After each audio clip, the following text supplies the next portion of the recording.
శ్రీకృష్ణ పరబ్రహ్మణే నమః. శ్రీమద్ భగవద్గీత.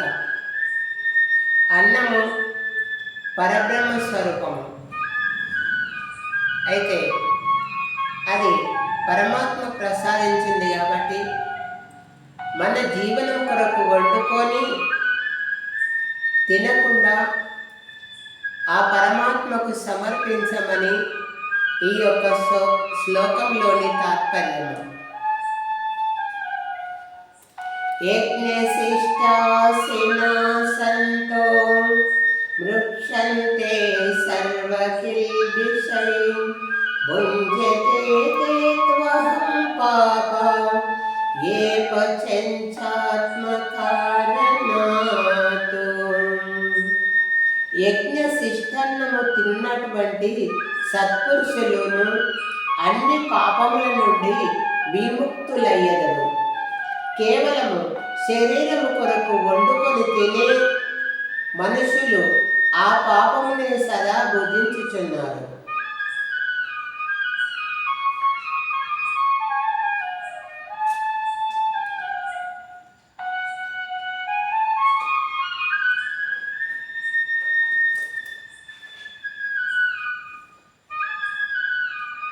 యజ్ఞదాశరథి శ్రేష్ఠః తత్వదేవేతరో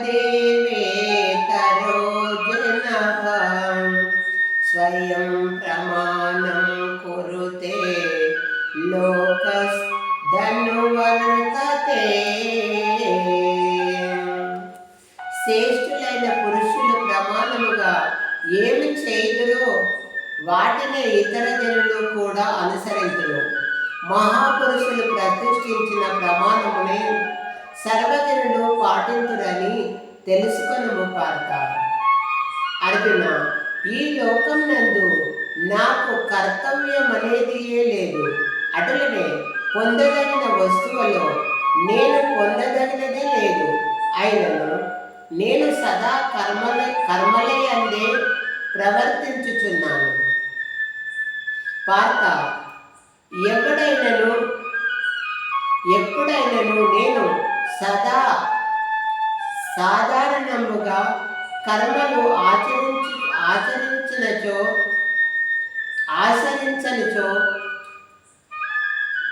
నష్ట కష్టములు జరుగును. పార్త, ఎప్పుడైనను నేను సావధానముగా కర్మలు ఆచరింపనిచో సృష్టి చక్రమునకును విఘ్నము కలుగును. ఏలనగా సృష్టిలోని మానవ జాతి అంతా అన్ని విధముల నా మార్గమునే అనుసరించుచున్నారు. పార్త, నేను కర్మలను ఆచరించినచో లోకములన్నీయును కష్ట నష్టములు జరుగును, ప్రాణ నష్టము జరుగును. అంతెందుకు ఈ లోకములందును అల్ల కల్లోలము చెలరేగును. జరగడానికి నేనే కారకుడనయ్యేదను.